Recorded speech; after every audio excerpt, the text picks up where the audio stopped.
Estamos começando mais uma Wikimetal Happy Hour com dois convidados muito especiais do outro lado do planeta. Estou falando com Damo and Tommy from the Casanovas in Australia. How are you guys? Good. Good. Good day before anything, good day. Yeah, it's a beautiful day here. Whereabouts in Melbourne are you at now? Damo? I just moved house. I'm just in Beaumaris now. And you, Tommy? I'm in the inner west in a suburb called Yarraville. Nice. I was lucky enough to spend some time in Melbourne when I was finishing school. I did my last year at school at a school called Xavier College. I probably heard of it. Oh yeah. In Kew. Yeah. In Kew, yeah, Barker's Road, Barker Street, or like a rich school, Catholic. Yeah, school. rich school. I didn't pay though, but I was like on an exchange program, and they, I had to fill in the religious, and I put it Catholic because I've never been practicing, but they thought they should send me to a Catholic school, so I arrived there and it was only guys, and I was like, where are the girls here? There are no girls. Yeah. But it was a great experience. I have many friends in Australia. I went back a few times after that. We'll be talking about that. Eu estava falando com eles, eu falei que muito legal. Eles perguntei de onde eles estão em Melbourne. Eles falaram os bairros onde eles moram. Melbourne é uma cidade que a banda veio da Austrália, né? Eles estão lá agora. Falaram que o lockdown está bem restrito lá e é uma cidade muito legal. Passei um tempo lá quando eu tinha 17 para 18 anos e tenho muitos amigos lá. Talking about your last album, you just released your fourth studio album, Reptilian Overlord, and it's a fantastic, fun album. It's the way that we imagine a rock band to sound like. If you're into real rock and roll bands, and from AC/DC to Kiss, and when rock used to be more fun, and you guys sound a lot like some that era. How was the process of recording and releasing this album at such a challenging times? Yeah, so the recording was done last year in April 2019, and recording was as normal. We just tracked in this like a small studio. We tracked very as live as possible, so no click tracks or anything like that. It was done really with the goal of capturing the energy of the band as much as possible, and that was achieved, I think. So, and then putting it out has been, that's been a bit of a challenge, obviously, because we can't play any live shows, and we're just relying completely on social media and online promotion. Damo? Yeah, so that's been the biggest challenge, I think, and the other thing too. After we recorded, we got a new drummer. So Brett Wolfenden's joined us. So Brett's a great guy, great drummer, and we've played a couple of shows, and we started having a little bit of momentum, I guess, just after we've recorded and before it came out, and then that all stopped with the lockdown. So it's been a shame that we haven't been able to, keep growing that with Brett and playing live. Eu perguntei para ele sobre o disco novo, o Reptilian Overlord, acabou de sair, é o quarto disco de estúdio da banda, e eu perguntei para eles como é que foi esse processo, né, de gravação e de lançamento. Eles falaram que a gravação foi normal, aconteceu no ano passado, em abril do ano passado, eles gravaram praticamente tudo ao vivo, como uma banda tocando tudo ao vivo, e realmente a parte da promoção e divulgação do projeto, do álbum, foi um pouco complicada, porque realmente aí entrou essa parte da pandemia, tudo, eles tiveram que parar de fazer shows, e aí foi um pouco mais difícil. Was that the first time you worked with legendary producer Mark Opitz? Was it the first time? And how was that like? I suppose was someone that you've always wanted to work with, right?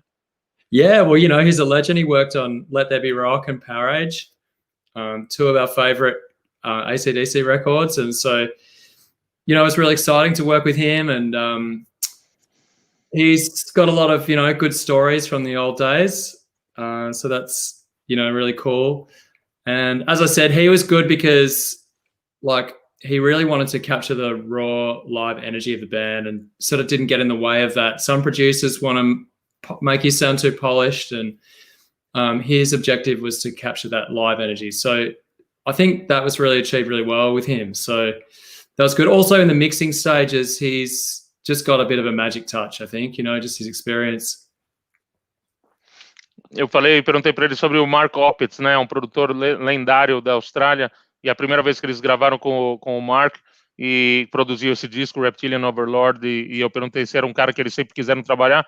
Ele falou que com certeza que é um cara que ele produziu, só para você ter uma ideia, Power Radio, Let There Be Rock do AC/DC, e é um cara que deixou eles muito à vontade no estúdio e foi exatamente como eles esperavam. Was it exactly how you expected it to be to record with Mark?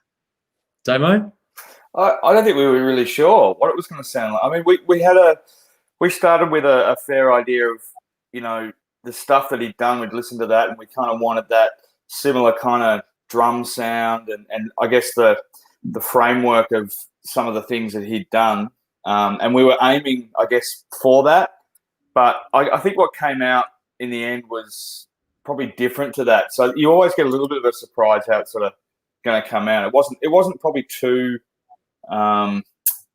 specific. We had a loose plan, a loose framework, but I think there was Tommy at a time there as well. We were kind of into the mixing stages, and probably what Mark was steering us towards, we kind of pulled back and, you know, turned the guitars up a little bit and all that sort of thing as well. So we did make a few changes. Yeah. No, that's right. He was his mixing angle was to kind of make it sound more safe and a bit more polished in that way when we were mixing, and we were just like, no, we want to have the guitars louder and make it sound tougher. So bring the solos out, all of that. Yeah. Yeah, the album sounds great. I love it. It's fantastic. Thank you so much. And yeah, is the situation like? Is it Melbourne? Do you think that it has the right reputation of being one of the main rock capitals of the world? Is it still like that? Because I mean, if you walk in the downtown Melbourne, you go to AC/DC Lane or all those graffitis and all the pubs, the live music in Fitzroy. There's so many great pubs that have live bands playing, and there's some support from. I mean, even compared to Sydney, it's completely different. Like the live music scene in Sydney is nothing compared to the one in Melbourne. So is it still one of the rock capitals of the world? Yeah, I mean, to an extent, I think it's. I mean, like as some of the inner urban areas become more gentrified, some of the venues have closed. So that's maybe making it less so like that. But then again, other places open up, and I don't know, Damo, what do you reckon? Yeah, so there's a really strong legacy, but I think it's what Tommy's saying is like there's, I guess, the old guard of all of that is dying out with a lot of venues going and a lot of bands and people that were involved in bars and all that sort of thing. And especially now, it's just been so hard on them to keep the doors open and all that sort of stuff. So, but the good thing is, there are a few young bands that you notice are coming through. So there is a new guard coming through in Melbourne that you see. So I think it's, it's still, comparing it to Sydney, I think it's still much more of a rock vibe in Melbourne than anywhere else. Eu perguntei para ele sobre Melbourne, né, que tem uma fama de ser uma das capitais do mundo, para quem gosta de rock, é um dos lugares que tem mais rock no mundo, por causa se você anda nas ruas, você vai ver grafite em toda a parte, tem a rua do AC/DC, tem pubs, né, que sempre tem músicas ao vivo. Eles falaram que é um pouco assim, mas também tem muitos lugares que estão fechando, outros abrindo, mas tem muitas bandas novas agora. A molecada tem bastante gente começando a tocar. Do you think that there's something special about Australian music that's all these bands have this kind of special vibe when you listen to bands like the Casanovas or AC/DC or Rose Tattoo or all these great bands? It feels like if you go to a pub in Melbourne and you have a few beers, then you can really experience what the real Australian rock is. Is that like is there a musical style called pub rock or is that your style? Yeah, I mean, they call it pub rock, I guess. And yeah, definitely it's an Australian style. Like I think, the likes of AC/DC and Rose Tattoo, and a handful of other bands definitely really helped shape that Australian sound. It's just like a kind of, I think it's sort of reflective of the Australian personality a bit. It's sort of just, tough and no nonsense, there's no frills. So yeah, I think that's definitely part of our culture.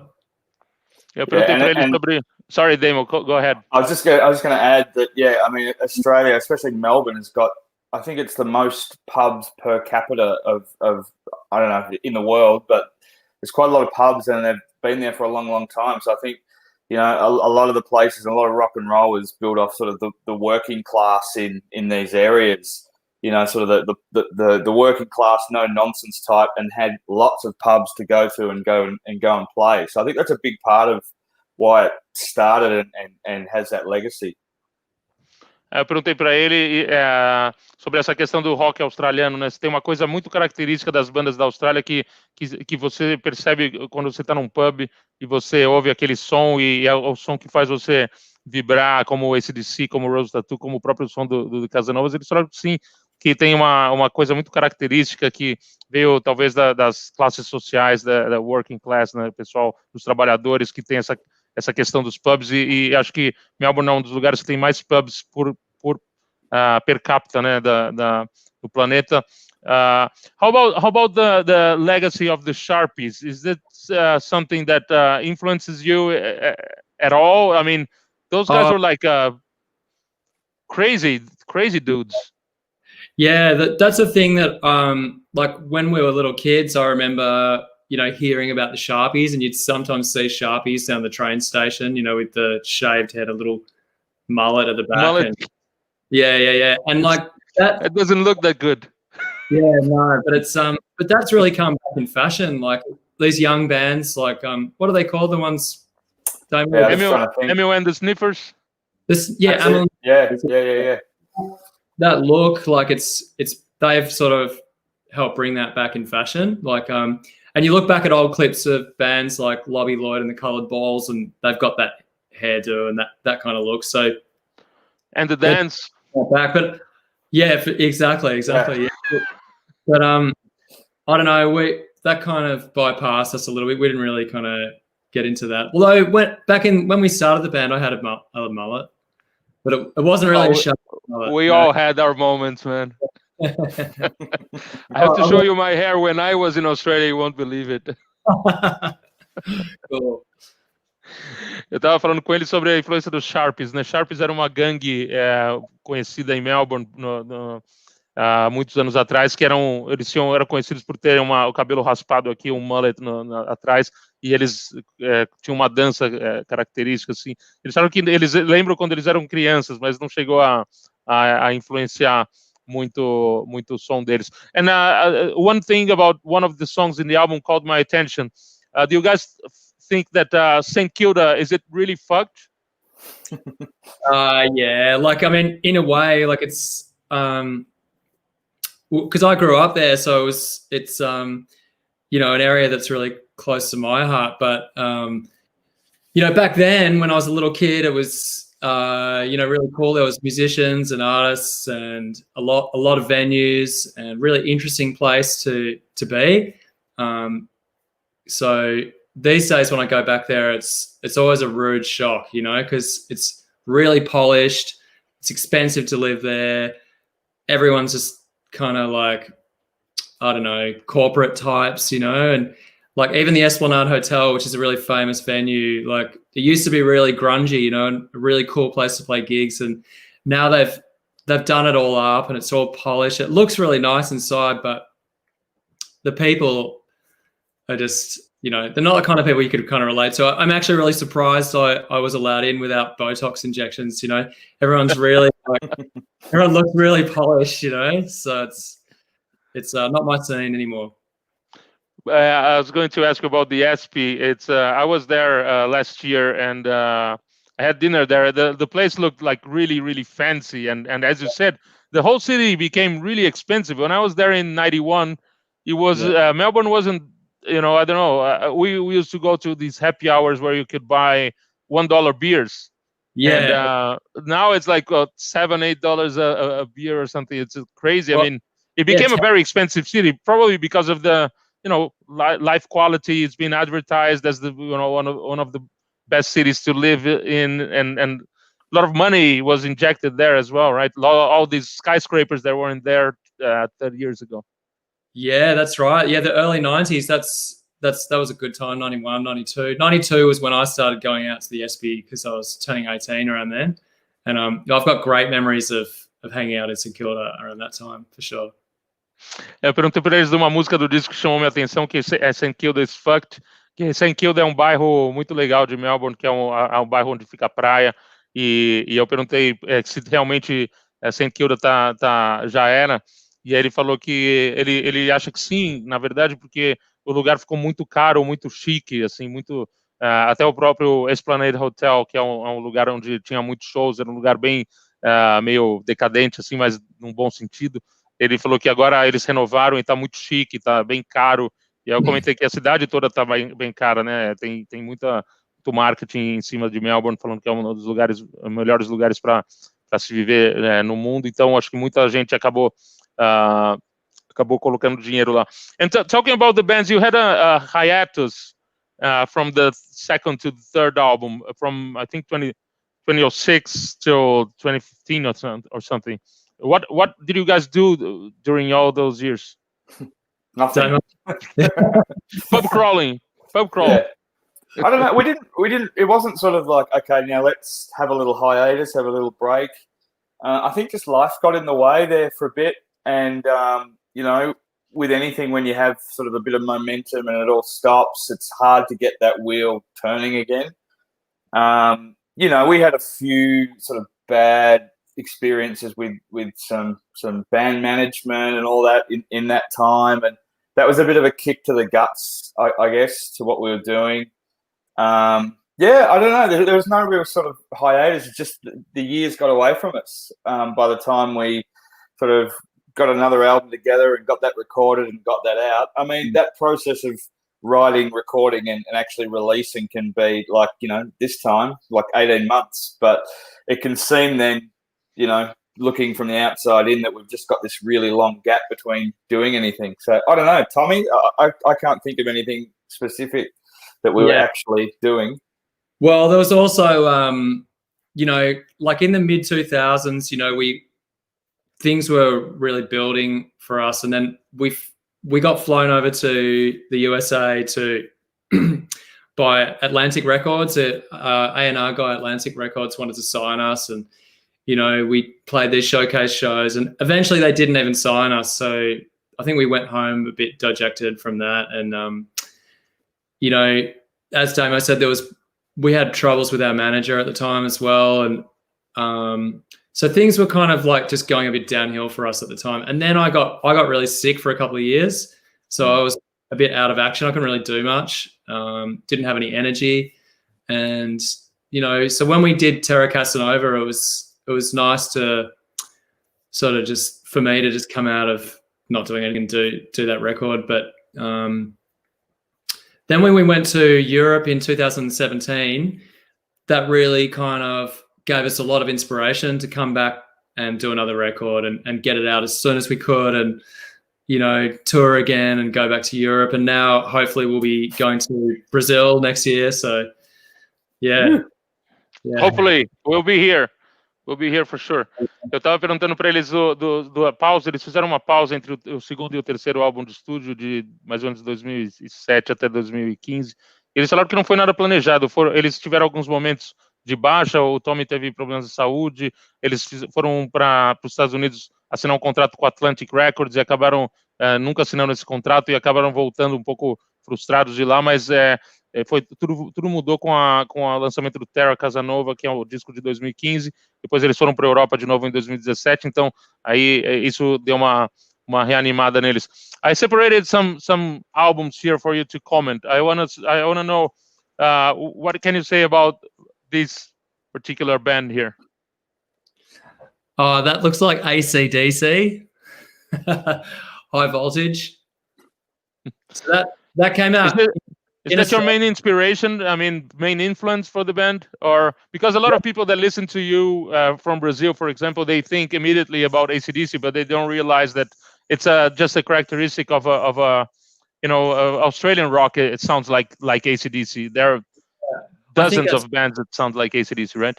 Yeah, I think so. I think there's like you said, part of it is it's just sort of intrinsically part of our culture, so there's a certain degree that we will just sound like AC/DC no matter what we do, but it really just makes up one small part of a big range of influences. And definitely when we started the band, that AC/DC influence was more strong, but as we progressed, I think we've kind of shown a lot more of the influences that we have on our sleeve, like Kiss was another big influence for me, and we all love pretty much the same bands: Thin Lizzy, ZZ Top, Motorhead, Kiss, Rock and Roll Over, great record. MC5 we love, the Stooges, MC5, and the Dictators, Ramones, the Dead Boys, and Australian punk rock like the Saints and Radio Birdman. Rolling Stones, of course, Free, classic English rock, Black Sabbath. We love all that stuff. So, I mean, AC/DC makes up just sort of like one equal portion of all that. Well, to me, anyway. Eu mostrei para ele a capa do AC/DC, perguntei se era a maior influência deles e disse que muita gente acaba confundindo porque quando ouve o som deles acha parecido com o AC/DC, mas tem muitas bandas na Austrália que tem esse tipo de som e ele falou que realmente é isso mesmo e que eles tem várias influências, não só de AC/DC, mas da várias outras bandas dos anos 70, né, desde Kiss, ZZ Top, várias outras bandas também do punk, né, Ramones, o Dictators e outras bandas como Iggy Pop, Stooges, MC5, etc. It was a coincidence because last week I did the same chat with Ross the Boss, who was the guitar player of the Dictators. Yeah, it's such a great band. Everybody knows him from Manowar, but Dictators, it's actually much more fun than Manowar. Yeah, well, we toured with them in 2003. It was our first ever tour that we did, and that was my first tour ever. Yeah, Damo just joined the band. So Damo's first gigs with the Casanovas were supporting the Dictators, and we played in Melbourne and Sydney, and they were incredible. They were so good. Ross the Boss, amazing guitar player. That guitar sound he had on that tour was unbelievable. Do you remember that? Yeah, so good. He's got this beautiful. He's got a 1968 Black Custom Les Paul. That's his trademark guitar, and you'll pay like $20,000 for one of those. Yeah, he's a pretty nice guy too. It was nice to chat with him.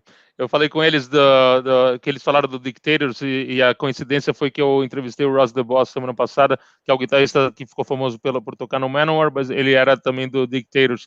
What is the name of the singer? Manitoba. Handsome Dick. Handsome Dick Manitoba. He's also a character. Yeah. Is there something? There's something really special about Australian humor that I think you guys also have a little bit of that. I don't know if you guys saw this. Yeah. That sums up for me the whole Aussie humor, and I loved it. I love it so much. Yeah, it's a cool film, definitely. for sure. What's so what is the difference between the I think you have some of the maybe British humor, but a bit heavier sarcasm or making fun of ourselves all the time. I don't know. It's Damo. I think Australia's got a real tall poppy syndrome sort of thing. So it's a real dry kind of humor. I guess the same way in a lot of ways how the music ties in with that whole rock and roll thing, that sort of no fuss kind of thing. But we like to poke fun at each other and ourselves. I think that's the biggest thing. Yeah, you got to be able to make fun of yourself, and Australians don't like people that are sort of getting too big for their boots. You got to be able to make fun of yourself and not take yourself too seriously. And, it's very different to the American sort of personality, where Americans like to sort of be like, I'm great and, I'm kicking ass and everything. And in Australia, it's sort of respected to be a bit more humble. Yeah, that's fine. Eu perguntei para eles do humor australiano e mostrei um filme que chama The Castle, que mostra bem como é esse humor. Eles falaram que o humor australiano é isso mesmo. Eles gostam de se zoar, né? De fazer tirar sarro de si próprios, e diferente do humor americano e tudo. How about this band here? Yeah, Cold Chisel. Well, I used to play guitar for Jimmy Barnes, who was the singer of that band. Oh wow. Yeah, I did for a couple of years in 2006 and 2007, and that was really cool, because we would play old Cold Chisel songs, and Mark Opitz produced those great records. Mm-hmm. So that was a real honor for me to do that. That was really cool. Yeah, he's a great singer. Great singer. I mean, these days his voice is pretty ragged, but back then, on those records, he sounds amazing. And like Cold Chisel's a band that I think really should have been big worldwide. Yeah, I agree. And but it's really unfair to say that his voice doesn't sound the same, because how could it sound the same if he sings like such high notes, like? Yeah, no, he's got very much the same as the way Brian Johnson's voice is now. That sort of, it's really. And they're back now, right? They came back. I don't know if they did a reunion tour or something. I heard about that. Now and again they'll do tours, and I think they've done a few albums. Like pretty well spaced out. And there's stuff. Yeah, actually, it was I think last year or earlier this year they did something. It was last year, 2019. They sounded pretty good. Yeah, I don't think I ever went to a pub in Australia that I didn't hear songs like Cheap Wine or Keishan or. Yeah. I mean, every time you realize you're in a pub in Australia if you listen to those songs. Otherwise, you never experience the going to a pub there. Definitely. You remember this band? Yeah. What happened to them? I remember this first album was a huge hit when I was there. Like they had some great songs, and the singer was great. She was really good. Damachi. She married Nuno Betancourt, from Extreme. Oh, I didn't know that. Yeah, back in those days, and they got together. They're not together anymore. But I played with this. I was playing guitar for this girlfriend of mine. She was like a pop singer, and we played with the Baby Animals once. And I met Susie Damachi. She's a really lovely person, really nice. Excellent. Sorry, go ahead. I was going to say that they've got a guitarist. God, having a mental blank. What's his name? A really nice guy, but amazing guitar player. Great musician. Eu perguntei para eles do Cold Chisel primeiro, que é uma das bandas mais populares da Austrália. E ele falou que realmente o Cold Chisel era uma banda que merecia ter feito mais sucesso no mundo inteiro. E ele, inclusive, tocou com o Jimmy Barnes, que é o vocalista na carreira solo do Jimmy Barnes durante alguns anos. O Tommy tocou com ele, uma coincidência muito legal. Perguntei eles do Baby Animals, que é uma banda que fez muito sucesso no começo dos anos 90, tinha uma vocalista excelente. Ele falou comentou que ela foi casada com o Nuno Bittencourt, eu não sabia disso, e era uma banda realmente muito boa. One of my favorite Australian bands. Oh yeah, Magic Dirt. Damo, do you want to speak to this one? Yeah, Magic Dirt, they were kind of around, like for me, when I was from Tasmania. So when I moved over to Melbourne, which would have been 97. Yeah, they were huge. Like they were playing a pub band that had just, you know, worked and worked and worked, and they just started to really break out and start playing the big festivals, and I guess a little bit more commercially known in the 90s. But I think I don't see much of them now. I mean, I'm not right sort of up with it, but I don't think, do they still play? I'm not sure. I think they might just sort of pop up every now and then for a sort of a 90s band sort of renaissance kind of show or something like that. Yeah, I think the lead singer probably has a solo career, Angelita, right? yeah. Adelita, yeah. Adelita. Eu perguntei do Magic Dirt, que é uma banda que eu gosto muito também. Ele comentou que eles foram muito grandes nos anos 90 e deram uma sumida, mas é uma banda muito legal também. Yeah, man, Australian rock is something that we really appreciate what you guys are doing, because you have to keep that kind of, I mean, Airborne, I've worked with Airborne when they were here in Brazil, and they do a fantastic show as well. I don't know if you played with those guys before. They when you see an Airborne concert, it's just like if you're going back to the golden era of rock. Yeah, definitely. No, they're pretty wild on stage. We've done a few, we've done tours with them, and also a really nice bunch of guys. They come from a small country town just west of Melbourne called in Victoria. Yeah, that's Warrnambool, right? Yeah, that's right. Yeah, and it's amazing. Sorry, Damo, what are you going to say? I was just going to say, I remember those guys from the early days. We used to play in this. I remember one time we used to play in the North Melbourne Town Hall Hotel, Tommy, and the tiny little venue.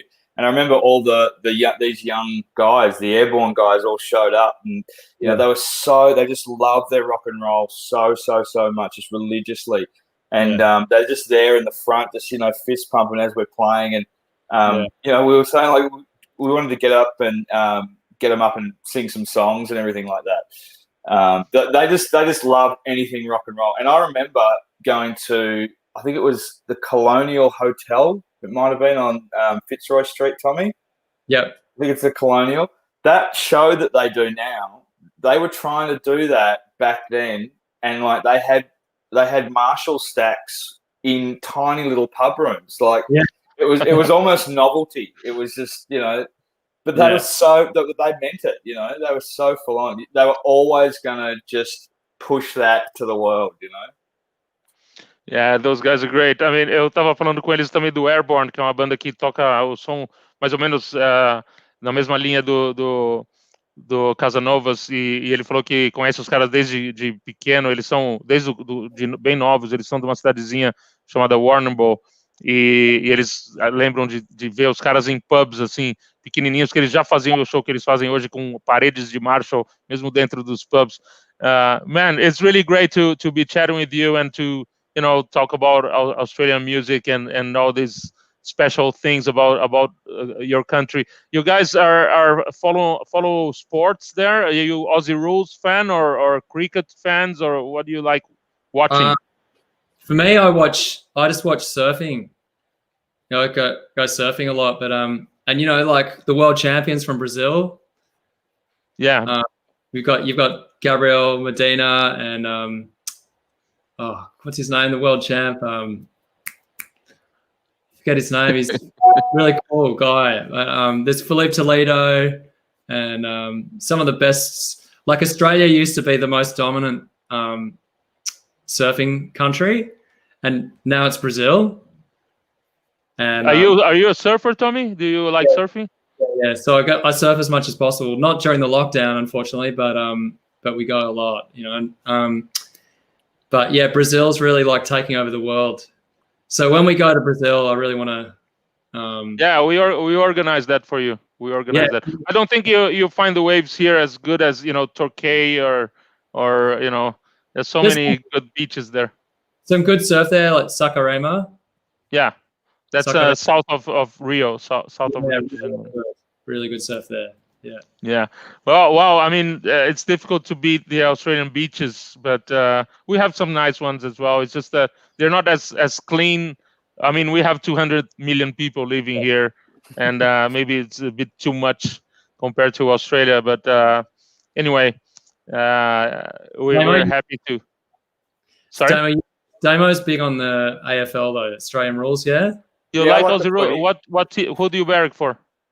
So I used to barrack for a team called the Fitzroy Lions, and they got merged. Their club finished. They got merged with a new club, so they're now the Brisbane Lions. So I barrack for the Brisbane Lions, and I like the cricket too. I get into the cricket, so I'm probably a little bit more traditional. Good reason to have a few beers, right? Yeah, of course. You can drink for 3 days or those long matches.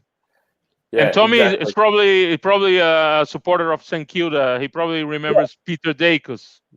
He's Collingwood. Yeah. Peter Dacus Collingwood. Tony Lockett is St Kilda. Lockett. Yeah. Tony Lockett had a nice mullet as well. Yeah, really nice mullet. Yeah. No, I love Tony Lockett, and when I grew up, I was a big St Kilda fan, and Tony Lockett was like our hero for sure. Amazing. There'll never be another full forward like him. Excellent. It's a great sport. It's a fun sport to watch. It's good. I tried to play it, but I was a disaster. So. Me too. Don't worry, I wasn't any good either. But Paulo Ferreira is Brazilian world champion so far. Yeah, you know better than me. Cool guy. He seems really cool. Yeah, he's probably much cooler than Gabriel Medina anyway. Gabriel Medina seems like a bit more arrogant. Yeah, he is. Yeah. Anyway, he's a friend of Neymar, the football player. And, that's right. Yeah. Anyway, guys, it was really nice chatting with you. Thank you so much for waking up early to have this nice conversation. I mean, Reptilian Overlord is one of the best albums of the year. You did such a fantastic job. I just hope you guys continue playing and rocking the hell out of everyone and come to Brazil, man. We're waiting for you. We organized some surfing trip for you, Tommy. Awesome. But we'll take you to some pub crawl, some Brazilian pub crawl. Awesome. I'll be so stoked to come and surf in Brazil. So before you go, I have something here. Oh, yes. Yes. You're welcome here. I'll see you next time I'm in Melbourne or you guys come to São Paulo, okay? Yeah. Great to meet you, Nando. Yeah, my pleasure, awesome. Tommy. My pleasure, Damo. Yeah. And let's stay in touch. For sure. Esse foram o Casanovas no Wikimetal Happy Hour. Thank you, guys. See you next time. Cheers, man. Cheers. Yes.